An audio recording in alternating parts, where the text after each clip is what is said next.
Hadza পৃথিবীতে বসবাসকারী সবচেয়ে আদিম উপজাতি।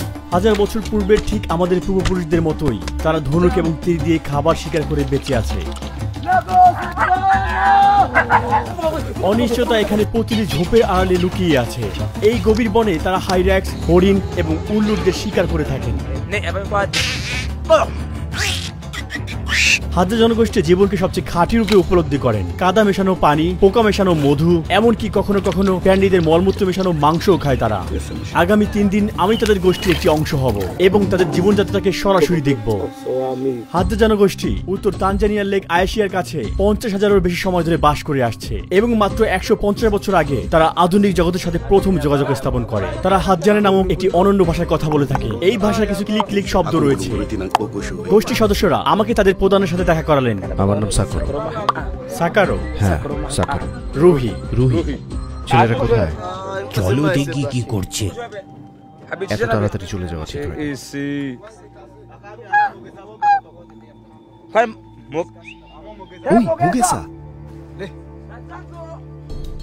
আমরা হাজ্জাবে ভূমিতে আপনাকে স্বাগতম জানাই। সবাই এখানে জমা হও। শিকারের দক্ষতা তাদের পরনে থাকা চামড়া এবং লোমে স্পষ্ট। এই জিনিসটা কি? হ্যাঁ, তোমার মাথায়। বাবুনের তৈরি। বাবুন? ওটা বাবুনের চামড়া।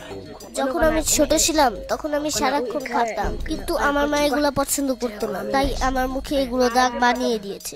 অশ্রুতে লবণ দিলে এভাবে ক্ষত হয়ে যায় এবং শিশুরা শিখে ব্যথায় যেন না কাটতে হয়। এখন আমি বড় হয়েছি আর বাচ্চা নেই। এখানে কিছু যুবক পরের শিকারের জন্য তাদের সরঞ্জাম তৈরি করছে এবং মেরামত করছে। এটি প্রজন্মের পর প্রজন্ম ধরে চলে আসা একটি দক্ষতা। আমার তীরগুলো সবচেয়ে ভালো এবং আমি নিজেই তৈরি করি। যখন আমরা শিকারে থাকি এবং কোনো প্রাণী সামনে আসে, তখন আমরা প্রাণীর প্রজাতির উপর নির্ভর করে আলাদা উপায়ে এগিয়ে যাই। কিছু প্রাণীর গন্ধ এবং দৃষ্টিশক্তি ভালো থাকে। আমাদের চুপ থাকতে হবে এবং লুকিয়ে থাকতে হবে। যথেষ্ট কাছাকাছি না হওয়া পর্যন্ত ধীরে ধীরে এগিয়ে যাই, তারপর আমরা শিকার করি। বন্ধু, এখানে কি হয়েছে? চিতা। আমাকে অনেক আগে একটা চিতা আক্রমণ করেছিল। তারা তীরগুলোকে বিশেষ নকশা দিয়ে সাজায়। যদি কোনো কারণে কারো তীর হারিয়ে যায়, তারা এভাবেই নিজেদের তীরটি খুঁজে পায়। এছাড়াও এটা নির্ধারণ করে কে শিকারকে তখন আঘাত করেছিল। ধনুকে শিকার করা প্রাণীদের কিছু অংশ থেকে নকশা করা থাকে, আর এটি দিয়ে বোঝায় ওই শিকারী তখন কতটা দক্ষ এবং অভিজ্ঞ ছিল। এছাড়াও বাতাসে তীরকে স্থির রাখার জন্য তারা পাখির পালক ব্যবহার করে। তীর তৈরি করতে প্রথমে তারা একটি কাঠের টুকরো নেয় এবং সাবধানে এটির বাকল ছাড়ায়। এটি যতটা সম্ভব হালকা এবং সোজা হতে হবে। তারা সবসময় সম্মুখ ভাগ নিয়ন্ত্রণ করে এবং দাঁত ব্যবহার করে লাঠি সোজা করে থাকে। সবচেয়ে কোন প্রাণীটি তুমি ভয় পাও? হাতি, সিংহ এবং চিতা। হাতির একটি বিশাল ঠোঁট আছে। তারা প্রায় যে কোনো কিছু ধরে খেতে পারে। তারা ধীরে ধীরে খায়। তাদের কাছে কখনো যাবেন না। আপনাকে তাদের থেকে দূরে থাকতে হবে। তারা আপনাকে আক্রমণ করতে পারে এবং আপনাকে 2 টুকরা করতে পারে।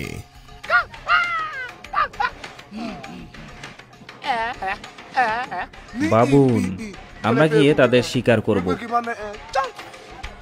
আমরা কাল বাবুন শিকারের জন্য সেখানে যাব। আপনি আজ ঘুমিয়ে যান এবং আগামীকাল সকালে বাবুন শিকারে যোগ দিন। আমরা ভোর হওয়ার আগে একত্রিত হয়েছি। সাকারো অন্য শিকারীদের জায়গাতে চিৎকার করছে। বলে রাখছি, এই ভিডিওর কিছু অংশ সংবেদনশীল হতে পারে আপনাদের জন্য। আমরা অনুরোধ করব হাজ্জা গোষ্ঠীর জীবনধারা এবং সংস্কৃতিকে শ্রদ্ধা নিয়ে মুক্ত মনে দেখার জন্য। সবাই একবার প্রস্তুত হয়ে গেলে এই জঙ্গলে আমাদের যাত্রা শুরু হবে। তারা বিভিন্ন দলে বিভক্ত হয়, এভাবেই তারা শিকারে তাদের সুযোগ নেয়। আচ্ছা, তারা সকলেই প্রস্তুতি নিচ্ছে। দেখা যাক কি হয়।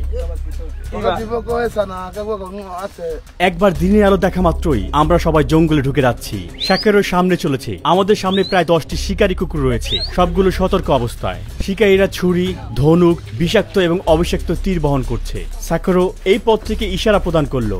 আমরা এখন আলাদা হচ্ছি। ওই দিকটা দেখো। এখন আমরা এই দলটিকে অনুসরণ করব।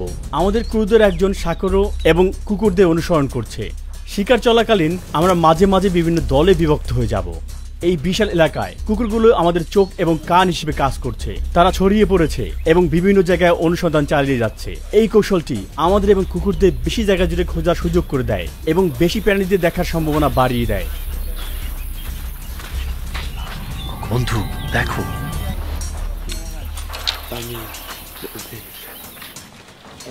আজকের আবহাওয়া ভালো, গরম নেই। আমি আশা করি প্রতিদিন এমন।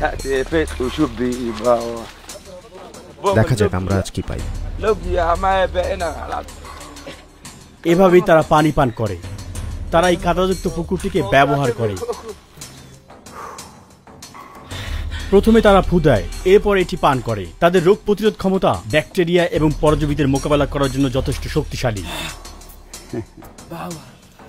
পানি ঠান্ডা। এটা পরিষ্কার কিনা এ নিয়ে তারা মাথা ঘামায় না। কুকুরগুলো দৌড় দিয়েছে, সেখানে কিছু একটা হয়েছে, চলো দৌড় দেই, আসো। এই লম্বা লাঠিটি এই গর্তের ভিতর ঢুকানো হবে। সে প্রাণীটিকে গর্ত থেকে বের করার জন্য চেষ্টা করছে। আগের লাঠি যথেষ্ট লম্বা ছিল না, তাই সে আরো একটি লম্বা লাঠি বানাচ্ছে। এই কুকুরটি ভিতর প্রাণীটাকে খুব সহজে ধরতে ক্রমান্বয়ে একটি বড় গর্ত খনন করার চেষ্টা করছে। বেজি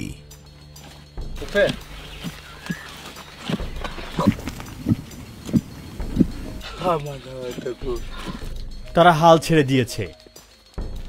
সময় খুবই গুরুত্বপূর্ণ। এখন সামনে এগিয়ে যাওয়ার সময়। হাজ্জা গোষ্ঠী যাযাবর জীবনযাপন করে। তারা খাবার মজুদ কিংবা চাষাবাদে লিপ্ত নয়। তারা সম্পূর্ণভাবে শিকার এবং সংগ্রহের উপর নির্ভর করে।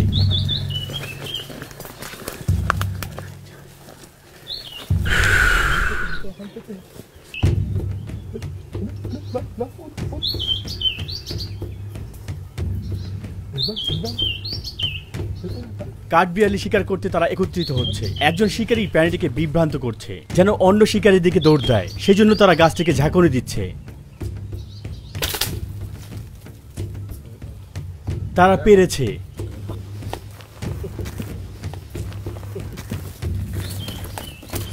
এটা তাদের দিনের প্রথম শিকার। কাঠবিড়ালি ধরা সহজ না। আমরা এটি ধাওয়া করার সময় ঝোপের মধ্যে দিয়ে গিয়েছি। এটা তার বেল্টের ভিতরেই গুজে নিল। সে এখন তার তীরটি খুঁজে নিচ্ছে। প্রতিটা তীর তাদের জন্য খুবই গুরুত্বপূর্ণ। একটি তীর তৈরি করতে তাদের অনেক সময় নষ্ট হয়।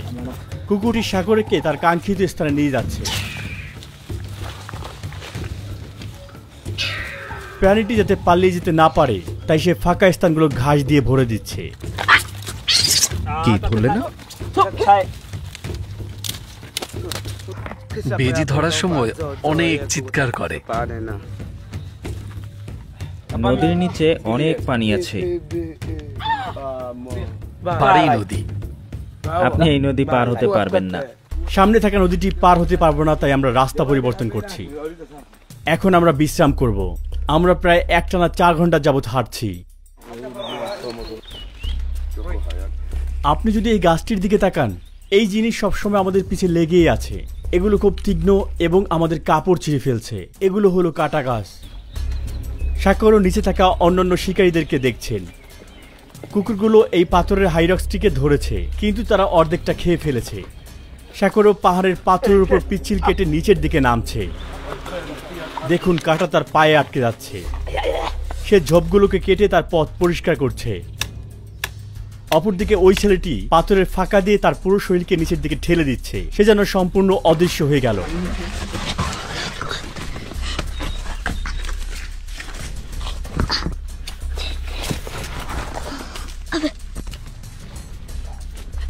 পাথরের ভিতরে প্রবেশ করা ছেলেটি পুরো এলাকার এক প্রান্ত থেকে অন্য প্রান্তে ঘুরে বেড়াচ্ছে।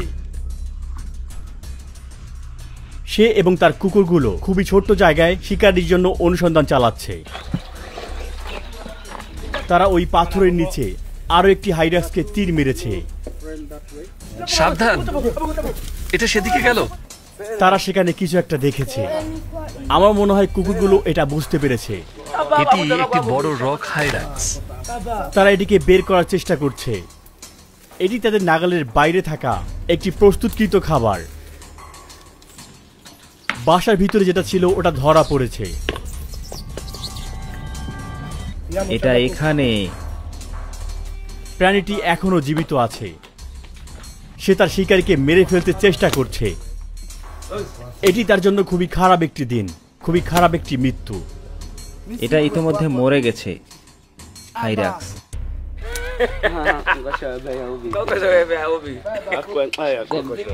ওইখানে আমি এটা ইতিমধ্যে গুলি করেছি। আমাদের এটা বের করতে হবে। চোখগুলো দেখেছো?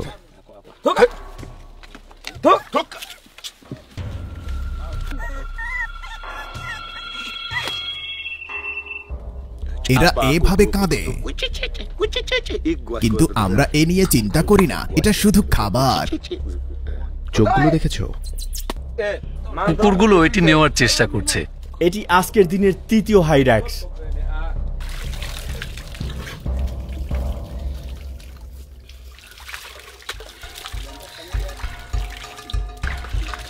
মাত্র 50 বছরে হাজ্জা গোষ্ঠী তাদের প্রতিবেশীদের কাছে তাদের 90% জমি হারিয়েছে। তারা ফসল এবং গবাদি পশুর জন্য গাছ কাটছে এবং বন্য প্রাণীদেরকে তাড়িয়ে দিচ্ছে।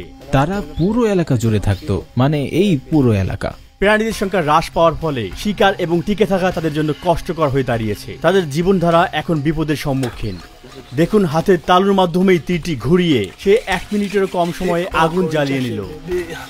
এখন তারা বিশ্রাম নিবে এবং কিছু গাছের অংশ পান করবে। তারা বিশ্বাস করে এটি তাদের দৃষ্টিশক্তি বাড়ায় তথা শিকারের ক্ষমতা বাড়ায়।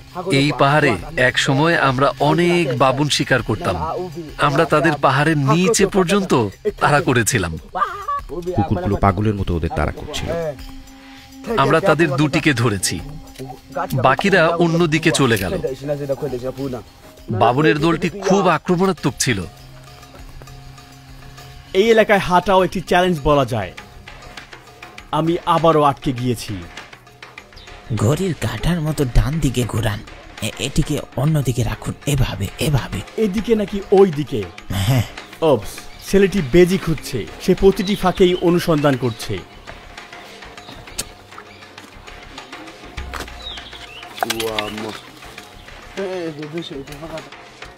এটা ঠিক এখানেই লুকিয়ে ছিল। তুমি কেন পাচ্ছ না? কিন্তু এটা এখনো জীবিত আছে।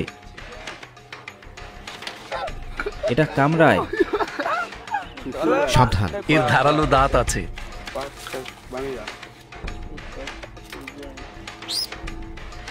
এটা কামড়ায়। আমি তোমাকে ধরতে পারবো না মনে করেছিলে। এখন কি হয়েছে? পাথরটা ব্যবহার করো। তুমি যেভাবে আঘাত করছো এটা হাস্যকর। দয়া করে তাদের জীবনধারা নিয়ে বিচার করবেন না। তারা ঠিক সেভাবেই বেঁচে আছে যেভাবে আমাদের পূর্বপুরুষেরা ছিল। মৌমাছিগুলো কোথায়? সেগুলো গাছে আছে। আমরা কামড় খেয়েছি। এখান দিয়ে যাবে না। আমি তোমাকে এই পথ নেওয়ার জন্য বলেছিলাম। এই মৌমাছিগুলো পাগল, তাদের কিছু করা যাবে না। আমি যখন কামড় খাই আমার ফুলে যায় না। আপনি যদি এটার কামড় খান তাহলে আপনার ত্বক ফুলে যাবে।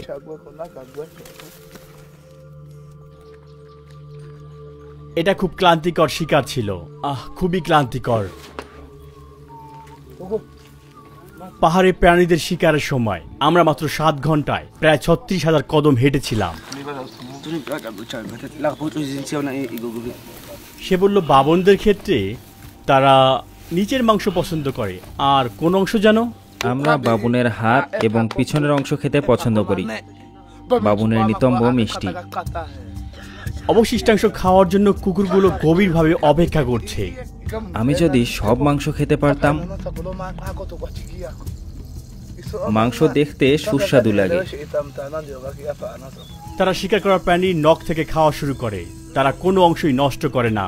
তাদের প্রতিটি কামড়ের শব্দ শোনা যায়, কারণ তারা হাড় সহই মাংস খায়।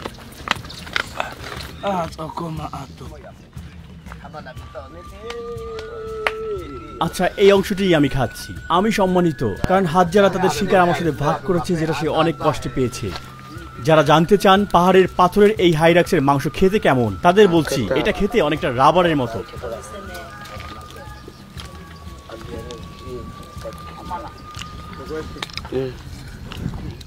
হাইরাক্স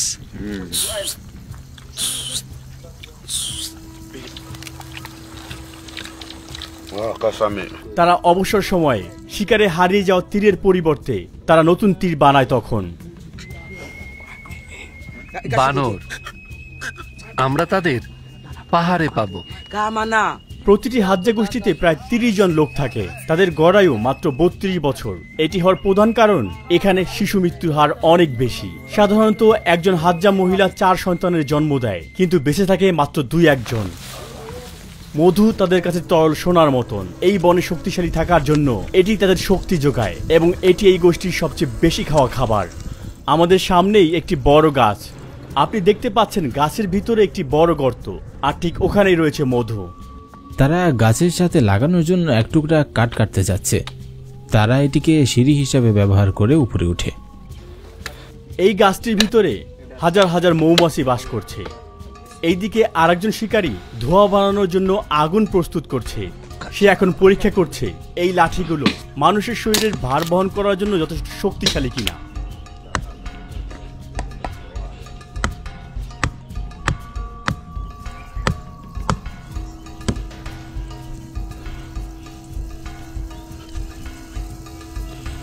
মৌমাছিদেরকে শান্ত রাখতে সে এখন ধোঁয়া এবং লাঠিগুলোকে ভিতরে প্রবেশ করাচ্ছে। ভিতরে এই প্রচন্ড ভন ভন শব্দ এখানে থাকা হাজারো মৌমাছি সৃষ্টি করছে। সে ইতিমধ্যেই অনেকগুলো কামড় খেয়েছে, কিন্তু মধু পাওয়ার জন্য তিনি এই যন্ত্রণা সহ্য করছেন। তাকে দ্রুত করতে হবে, কারণ মৌমাছি গর্ত থেকে বেরিয়ে এলেই আমাদেরকে তাড়া খেতে হবে।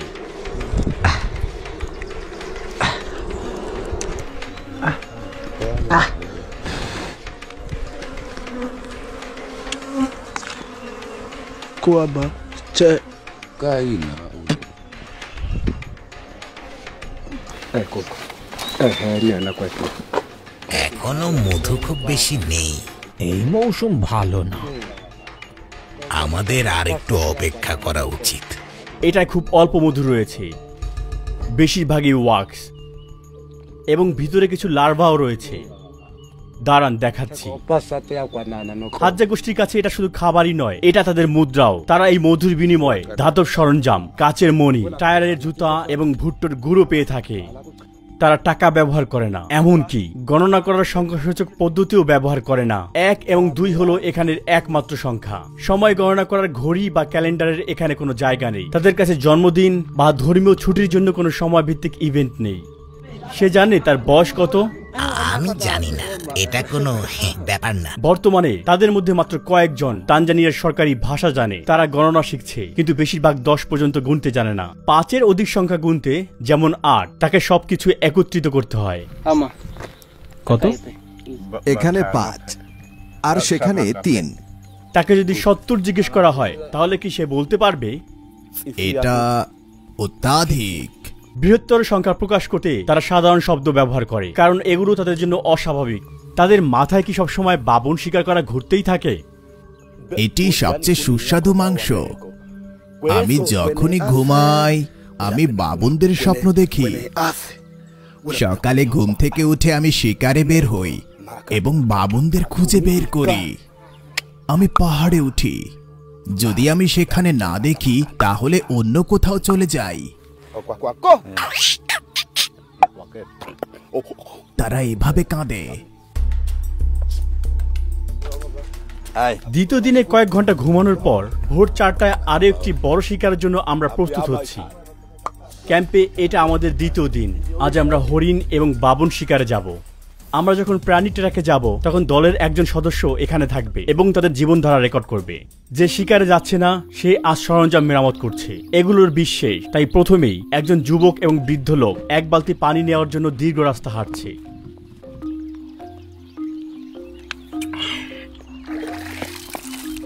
দৈনন্দিন কাজে ব্যস্ত থাকলেও তারা এখানেও নজর রাখে আজকের খাবারের জন্য কিছু শিকার করতে এবং সব সুযোগের সদ্ব্যবহার করতে। অনেকগুলো ব্যর্থ প্রচেষ্টার পরে সে একটি বড় শামুক খুঁজে পায় এবং শিবিরে ফিরে আসে। এটা একটা বড় শামুক। আমরা হাজ্জা গোষ্ঠীরা এগুলো খেয়ে থাকি। আমরা এটাকে আগুনে রান্না করে খাই। ভালোভাবে রান্না করলে এটা খেতে অনেক মজা হয়। আপনি ওই পাহাড়গুলো দেখতে পাচ্ছেন? তারা বলে সেখানে অনেক হায়েনা আছে। কম বয়স্করা খুব একটা শামুক পছন্দ করে না, তাই তারা এগুলো বড়দেরকে দিয়ে দেয়। অতীতে যখন গোত্রের কোনো সদস্য বৃদ্ধ হয়ে যেত, তখন তরুণরা তাদের জন্য একটি বড় প্রাণী শিকার করত এবং তাকে ফেলে দেওয়ার আগে শেষ আয়োজন হিসেবে মাংস উপহার দিত। বর্তমানে তারা বয়স্ক সদস্যের যত্ন নেয় এবং তাদের সাথে শিকার ভাগ করে নেয়।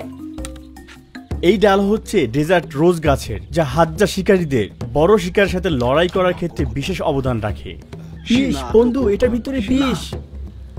তারা প্রথমে ডালটিকে টুকরো টুকরো করে কাটে, সবগুলোকে একত্রে একটি পাত্রে রাখে। এরপরে ঠান্ডা পানি টুকরোগুলোর উপর ঢেলে দেওয়া হয় এবং মিশ্রণটি ফুটানো হয়।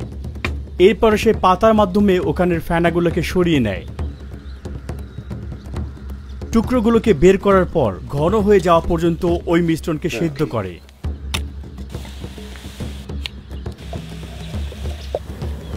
শেষবারের মতো নেড়ে নেয়। এরপরে সেই নির্যাস একটি পাত্রের উপর ঢেলে দেয় আর একটু পানি মিশায়। সর্বশেষে সে একটু ছাই মিশিয়ে সেখানে পাথর দিয়ে চূর্ণ করে নেয়। আর এটাই হলো একটি কালো আঠালো বিষাক্ত পেস্ট। সে সাবধানে এটার সাথে তীরের ডগা মিশিয়ে নেয়। এখন এই তীর শিকারের জন্য প্রস্তুত। সে ঘাসের সাথে হাত ঘষে নেয়, হাত থেকে বিষ পরিষ্কার করতে। আমার হাতে দেখতে পাচ্ছ, এটা একটি বিশেষ তীর।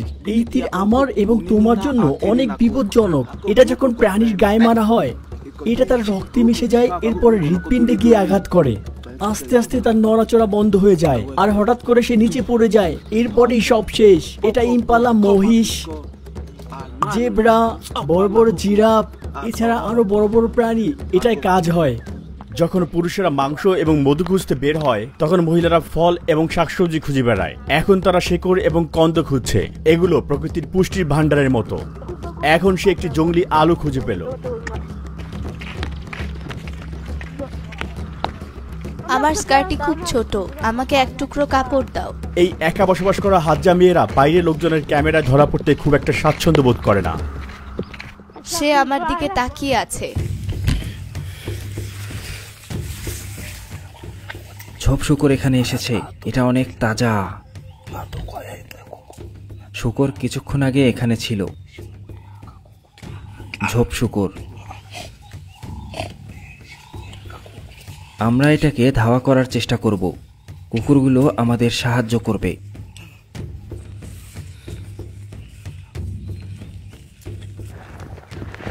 দেখুন, শুকর এখানে গর্ত করেছে। এই গাছে আরো একটি আঁচড়ের দাগ। তারা একটি খটখট শব্দ শুনছে। এই শব্দ কোথাকার তারা সেটা বের করার জন্য থামছে। তারা দেখবে এখানে কিছু খোঁজার মতো আছে কিনা, বা কোনো শিকার আছে কিনা।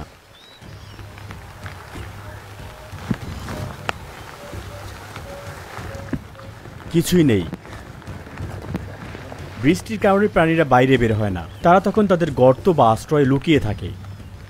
আপনি দেখতে পাচ্ছেন এখানে খুব ছোট্ট একটি প্রাণী, যেটা বুশ বেবি নামে পরিচিত। এটি ভয় পাচ্ছে, তাই সে এখন ওই গাছের ফাঁকে লুকিয়ে আছে।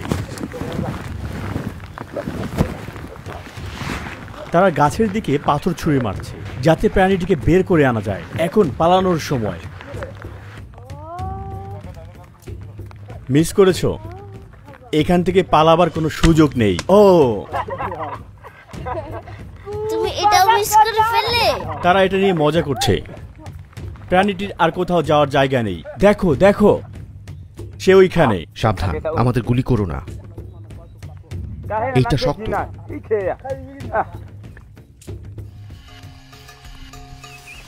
এখানে আরো একটি আছে। ছেলেটি আরেকটা বুশ বেবির বাসা দেখছে। এটা ভিতরে লুকিয়ে আছে। দ্বিতীয় চেষ্টার পরে এটা আর নড়তে পারছে না। ছেলেটি এখন গাছে ওঠার জন্য নিজের পথ পরিষ্কার করছে। ছেলেটি বুশ বেবির বাসায় উঠতে চেষ্টা করছে। সে খুবই কাছে গিয়েছে এবং লেজ ধরে ফেলেছে। বুশ বেবির চোখ জুড়ে ভয় এবং এটা নিজেকে রক্ষা করার চেষ্টা করছে। সে তার বাসাকে শক্ত করে ধরে আছে। কিন্তু এই ছোট্ট প্রাণীর আর কোনো সুযোগ রইল না। সে এখনো জীবিত।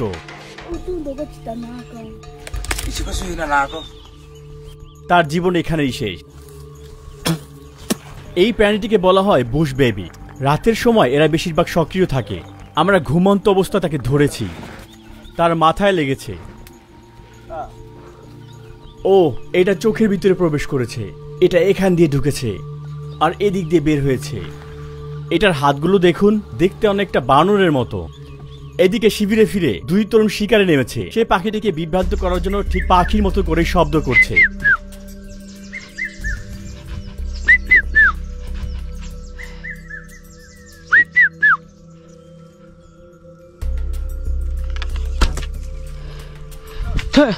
খুব কাছে ছিল, তারপরে সে মিস করেছে।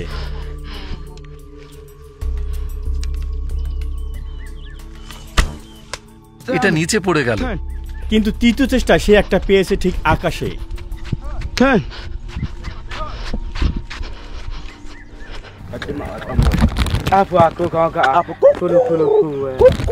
আমরা একটা ঘুঘু পেয়েছি। এই কুকুরটি কি হয়েছে?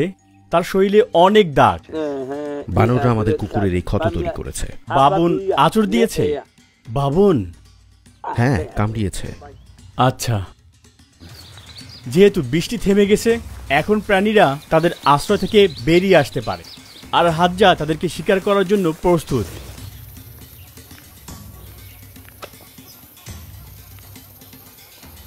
পেয়েছে, সে সফল হয়েছে। এটা সুন্দর একটি পাখি।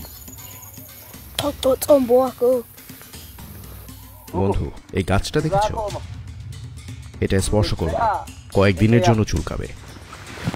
আমি একবার ভুল করে এটা স্পর্শ করেছিলাম, পাগলের মতো চুলকাচ্ছিল। কুকুরগুলো অনেকটাই নিশ্চিত মনে হচ্ছে, ওখানে নিশ্চিত কিছু আছে।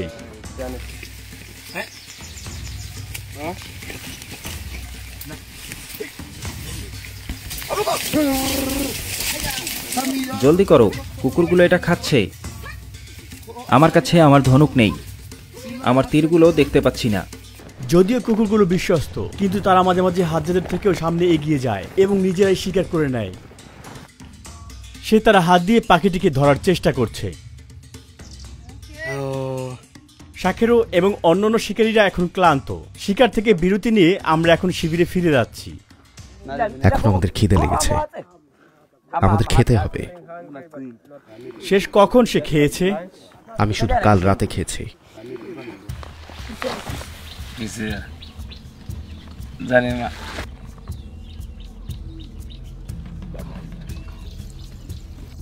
অতীতে প্রাণী অনেক থাকায় জীবন ভালো ছিল, কিন্তু এখন সব গায়েব হয়ে গেছে। বাবুন পাওয়া কঠিন, তারা এখন আরো চালাক। মৃত্যু সম্পর্কে সে কি ভাবে?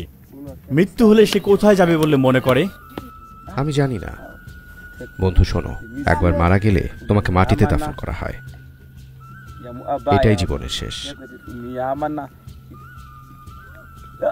বাচ্চারা এখনো এখানে তীর চালানো শিখছে, আর এখন এটা তাদের ক্লাসের সময়।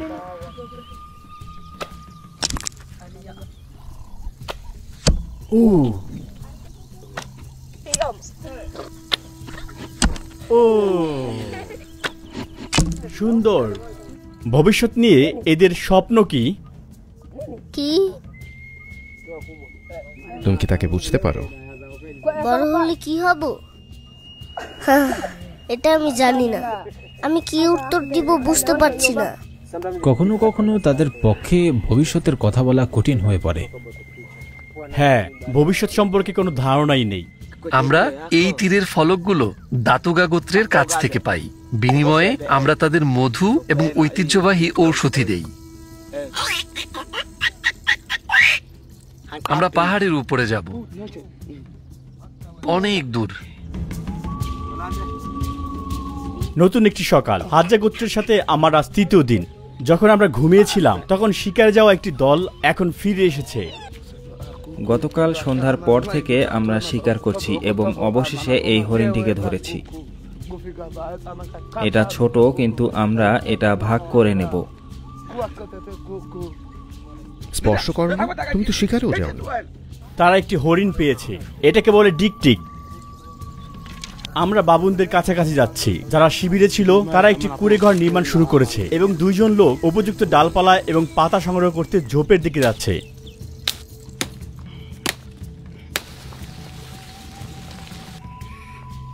বাবুনরা খুবই চালাক প্রাণী। তারা কিছু টের পেলেই চলতে থাকে। তারা মানুষের সংস্পর্শে আসতে পছন্দ করে না। আমাদের তাড়াতাড়ি যেতে হবে, চলো।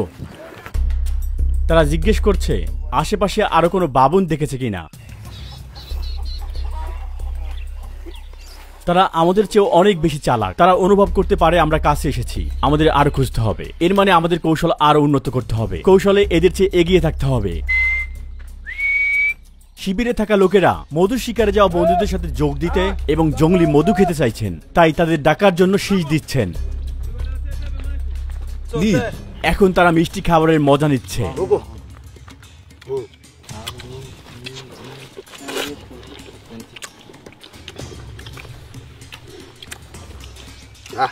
মধু মিষ্টি, কিন্তু মৌমাছি পাগল।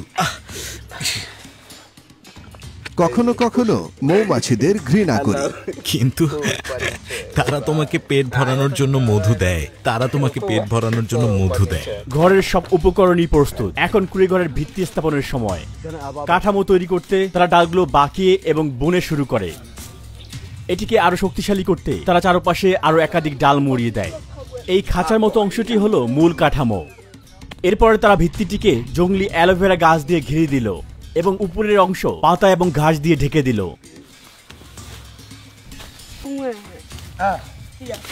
সর্বশেষে তারা কিছু সাদা ফুল এখানে গুজে দিল, আর এভাবেই কয়েক ঘন্টার মধ্যে তৈরি হয়ে গেল একটি নতুন বাড়ি। এই তরুণ বাবাকে এবং তার পরিবারকে উপহার হিসেবে এটা দেয়া হলো।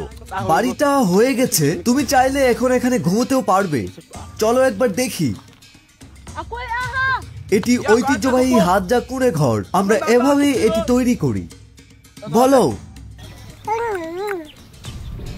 বাবুনরা সাধারণত এই বড় বাওয়াব গাছে চড়ে, তাই আমরা প্রতিটি গাছ পরীক্ষা করে দেখছি। কিন্তু আমাদের মূল লক্ষ্য হলো ওই পাহাড়গুলোর কাছে পৌঁছানো। তারা বলেছে ঠিক ওইখানে অনেকগুলো বাবুন বাস করে। পথ ধরে হাঁটার সময় আমরা পাথরের মধ্যে লুকিয়ে থাকা একদল রক্স হাইরাক্সকে দেখতে পেলাম। তারা মোট 5টি হাইরাক্স পেয়েছে। এখন বাবুনদের জন্য এগিয়ে যাওয়ার সময়। তারা পেটের খিদে মেটাতে রক্স হাইরাক্সের পেট খাচ্ছে, যা অর্ধেক পরিপাকৃত খাবার এবং পেটের অ্যাসিডের মিশ্রণে প্রায় মলের মতো অবস্থা। স্যাকরো পুরো এলাকা খুঁজে দেখেছে, কিন্তু কোনো বাবুন খুঁজে পাওয়া যায়নি। আজ রাতেই আমাদের ভাগ্য পরীক্ষা করব। বাবুনরা অতীতের অভিজ্ঞতা থেকে শিখতে পারে। যেই জায়গায় তারা হুমকির সম্মুখীন হয়েছিল তারা সেটা এড়িয়ে চলে। মনে হচ্ছে তারা এই জায়গা পরিত্যাগ করেছে। হাজারা কৌশল পরিবর্তন করেছে। তারা আজ রাতে ভিন্ন অঞ্চলে বাবুনদের তাড়া করবে। শিকারী এবং শিকার উভয়ে ক্রমাগত শিখছে এবং মানিয়ে নিচ্ছে। এটা হাইড অ্যান্ড সিক খেলার মতো, কিন্তু একটা জঙ্গলি পরিবেশে। এখন আমরা বাবুন শিকারে আছি। ক্রমাগত আরো অন্ধকার হয়ে যাচ্ছে। আমাদের কিছু সদস্য তারা যেখানে আছে সেটা খুঁজে পেয়েছে। তারা এখন গাছে আছে। আমাদেরকে অনেক চুপ থাকতে হবে। বাবুনরা রাতে সক্রিয় প্রাণী নয়, তারা সকালে সক্রিয় থাকে এবং রাতে গাছে ঘুমায়। তখন তারা শিকারীদের কাছ থেকে, বিশেষ করে চিতা, জঙ্গলি শিয়াল এবং মানুষের কাছ থেকে সুরক্ষিত থাকে। আমরা ক্যামেরার আইএসও বাড়িয়ে দিব। আলো কম থাকলেও আপনি দেখতে পারবেন, কিন্তু ভিডিওটা একটু ঘোলাটে হবে। আমি সামনে 1 ইঞ্চিও দেখতে পাচ্ছি না। আমাদের শিকারীদের কাছে থাকতে হবে। বিষাক্ত তীর যেন আকস্মিকভাবে গায়ে না লাগে। আমরা বাবুনদের আবাসস্থলের আরো গভীরে ঢুকছি। মনে হচ্ছে আমরা জঙ্গলকে বিরক্ত করছি।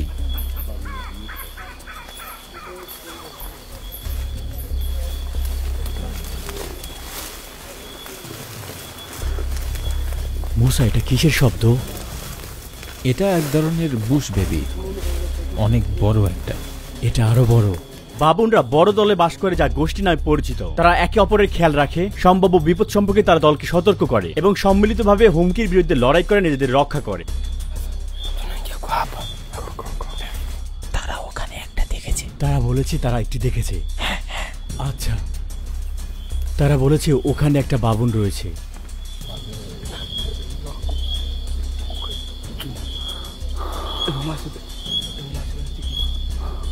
আমাদের সরে যেতে হবে। তারা এখানে নেই। বাবুনরা অত্যন্ত দক্ষ। মাটিতে এবং গাছে তারা খুব দ্রুত চলাচল করতে পারে।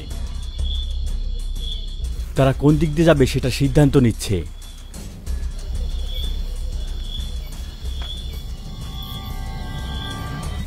সাবধান, এটা পিচ্ছিল। আমরা স্রোতের ধার ধরে হাঁটছি। নিচে একটি খাড়া ঢাল রয়েছে। এটা এতটাই সরু যে এমনকি একজন ব্যক্তির পক্ষেও তা পার হওয়া কঠিন।